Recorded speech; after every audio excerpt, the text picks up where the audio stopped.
क्या सोचे थे, नहीं लौटेंगे, जब तक तोड़ेंगे नहीं तब तक छोड़ेंगे नहीं।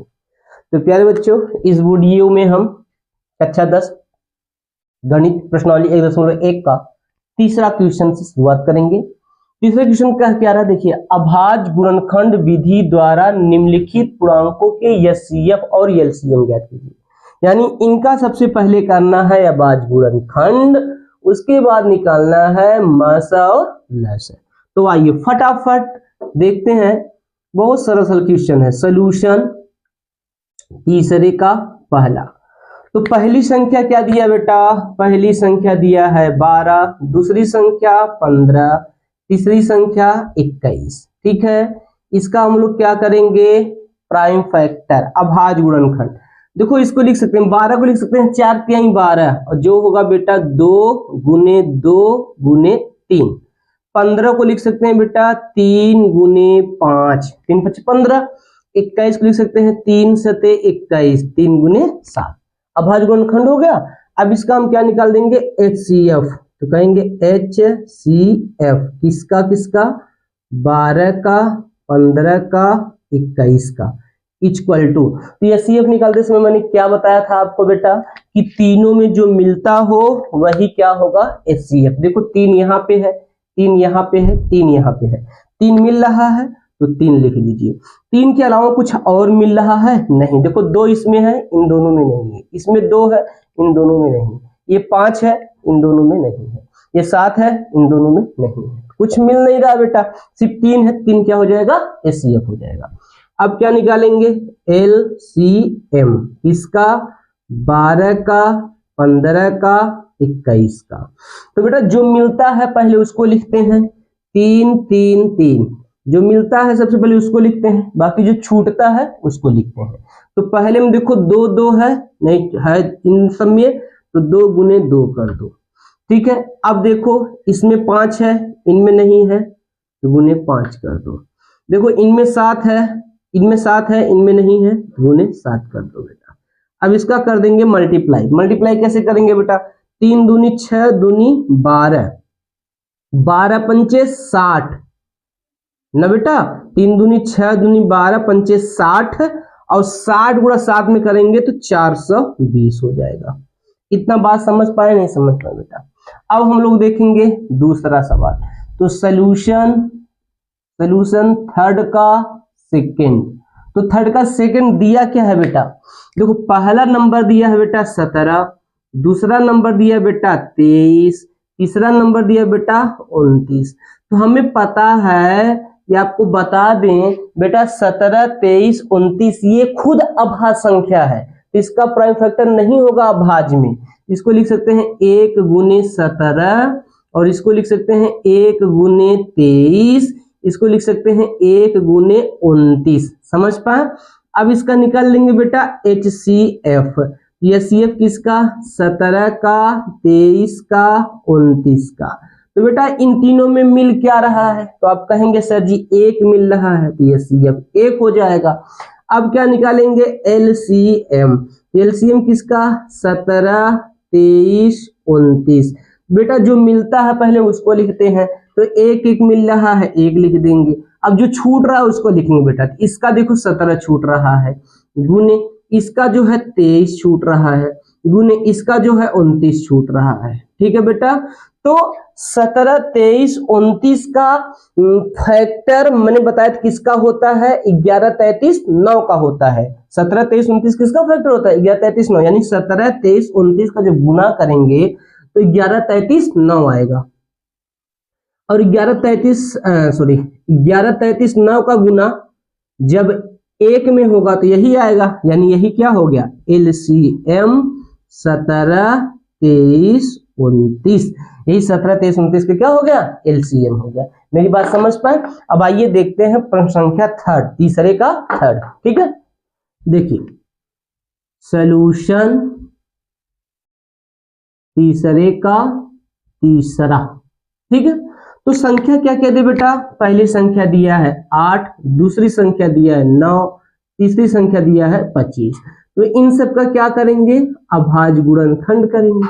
तो जब अभाज्य गुणनखंड करेंगे बेटा कितना हो जाएगा, ध्यान से देखेंगे। इसका हो जाएगा 2 गुने 2 गुने 2, यानी 2 घाते 3 हो जाएगा। बात समझ पा रहे हैं? इसको देखो ऐसे भी लिख सकते हैं, कैसे? 2 गुने 2 गुने 2, ठीक है। 9 का फैक्टर जो होगा बेटा 3 गुने 3 होगा। 25 का जो फैक्टर होगा बेटा क्या होगा? 5 गुने 5 होगा, ठीक है। ये फैक्टर हो गया बेटा। अब इसका क्या निकालना है? HCF, किसका? या CF 8 का, 9 का और 25 का।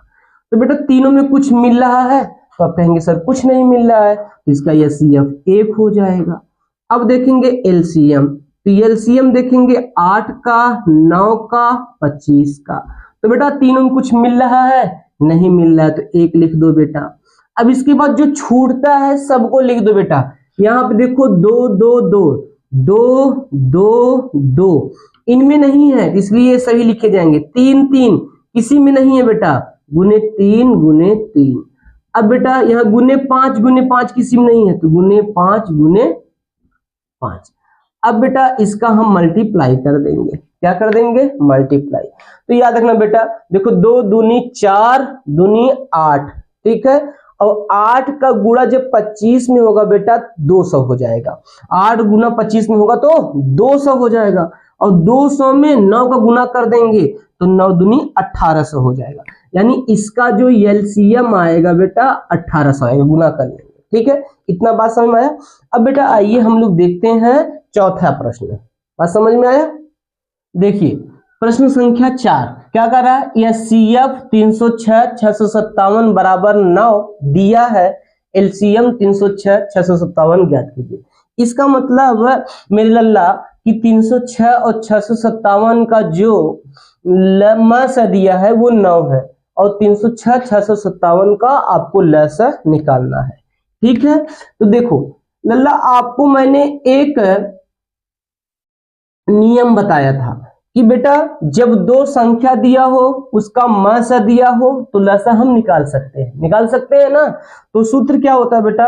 वो सूत्र आपको बताया गया है, क्या बताया गया है? पहली संख्या गुने दूसरी संख्या बराबर मास गुने लस, ये बताया गया है। तो मास गुने लस को पहले भी लिख सकते हैं और पहली संख्या गुने दूसरी संख्या बाद में भी लिख सकते हैं। तो देखो मास कितना दिया है? 9 दिया है, यहाँ पे 9 लिखेंगे। लसा निकालना है बेटा, तो लसा को ऐसे ही रहने देंगे, बराबर पहली संख्या कितना दिया है? 306 दिया है, गुने दूसरी संख्या कितना दिया है? 657 दिया है बेटा, ठीक है। तो यहां से लसा कैसे मान निकलेगा? लसा में 9 का गुना हो रहा है, इधर भेज देंगे 9 का भाग हो जाएगा। तो लस बराबर 306 गुने 657 बटे कितना हो जाएगा? 9 हो जाएगा। 9 से काट दो बेटा, 9 1 का 9, 9 सते 63, 9 सते 63, ठीक है। अब यहां बचा 2 2 और 7 27 हो जाएगा, 9 3 27। तो बचा क्या? बचा आपका लस बराबर 306 गुने 73, ठीक है। इसका गुना कर देंगे, 306 में 73 का गुना कर दीजिए, तो देखो 3 छक 18 हो जाएगा, 3 सते 21 हो जाएगा, 7 छंग 42 हो जाएगा, और 7 त्रिक 21 हो जाएगा, ठीक है। गुना कर देंगे। अच्छा बेटा 3 छक 18, 3 त्रिक 9 होगा, यहाँ पे 3 त्रिक 9 होगा, ठीक है। ठीक, अब 7 छंग 42 और 7 त्रिक 21 जोड़ देंगे तो बेटा 8 हो जाएगा। यहाँ कितना हो जाएगा? 8 हो जाएगा। 2 1 3 हो जाएगा, 9 4 13 हो जाएगा, 1 1 2 हो जाएगा, यहाँ पे 2 हो जाएगा। तो 22 33 8 इसका क्या हो गया? लसा हो गया। ये प्रश्न संख्या 4 का बेटा आंसर है। ये प्रश्न संख्या 4 का क्या है? आंसर है। तो अब हम बेटा देखेंगे प्रश्न संख्या 5, ठीक है। तो 5 क्या करें बेटा? जांच कीजिए क्या किसी प्राकृतिक संख्या n के लिए संख्या 6 की पावर n 0 पर समाप्त हो सकता है कि नहीं है। तो आइए इसका सलूशन देखते हैं बेटा। लेकिन उससे पहले एक बात बता दें, आप लोग बेटा इतने पढ़ रहे हो लेकिन लाइक नहीं किए हो, पहले लाइक कर दो और एक बार अपने दोस्तों के साथ शेयर कर दो प्लीज बेटा, ठीक है। तो चलिए कंटिन्यू करते हैं, कहेंगे सॉल्यूशन 5। तो प्रश्न संख्या क्या कर रहा है, जांच कीजिए कि क्या किसी प्राकृतिक संख्या n के लिए 6 के पावर n 0 पर समाप्त हो सकता है। यानी ये संख्या जो 6 के पावर n है ये 0 पे समाप्त होगा कि नहीं होगा। आइए थोड़ा कंफ्यूजन टाइप क्वेश्चन को ध्यान से समझिएगा। बेटा ये जो 6 के पावर n है पहले इसको लिख लो, कितना लिख लोगे, ठीक है। अब बेटा ये 6 का भाज्य गुणनखंड करो, 6 का भाज्य गुणनखंड क्या हो जाएगा, 2 गुने 3 हो जाएगा, घाते n हो जाएगा। अब बेटा ये जो घात n है इसको हम लिख सकते हैं, ठीक है, इसको 2 घाते 3 घाते n लिख सकते हैं। इसको ऐसे भी लिख सकते हैं 2 घाते n गुणे 3 घाते n, ठीक है। अब जो ये 6 पावर n का अभाज्य गुणनखंड है 2 घाते n 3 घाते n आया, बात समझ में नहीं है। तो बस यही आपको देखना है, अगर से 6 पावर n के अभाज्य गुणनखंड में 2 और 5 दोनों आया होता तो ये 0 पे समाप्त होता, केवल 2 आया है इसलिए 0 पे समाप्त नहीं होगा। यहां कहेंगे 6 के पावर n संख्या 6 के पावर n यहां पे कहेंगे संख्या 6 के पावर n के अभाज्य गुणनखंड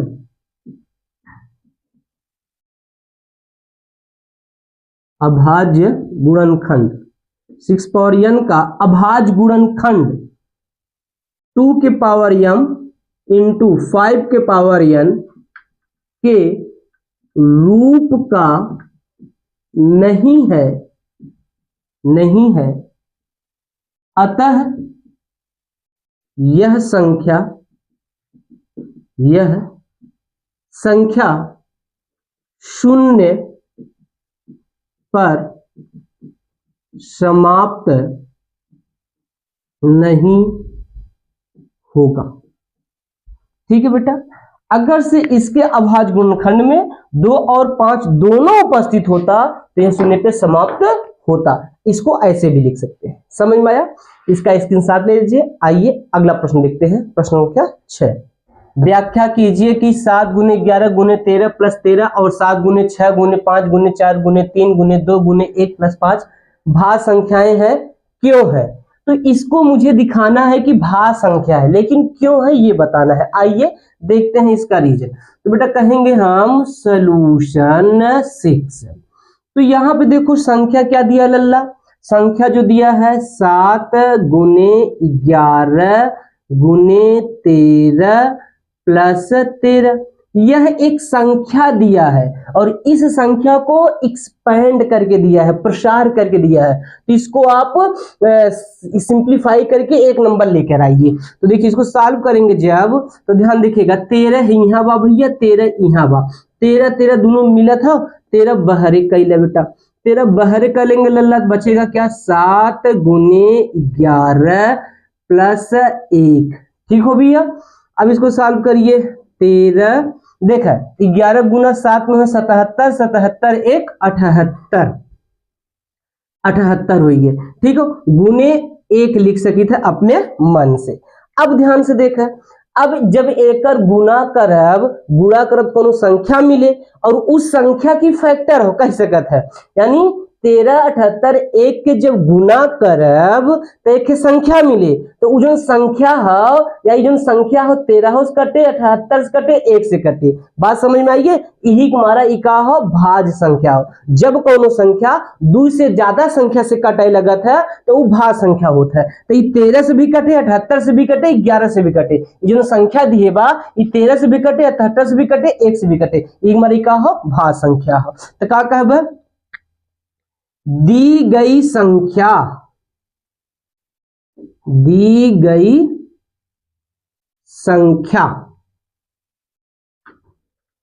2 से ज्यादा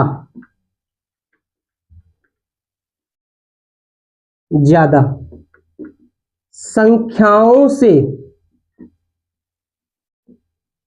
विभाजित होता है,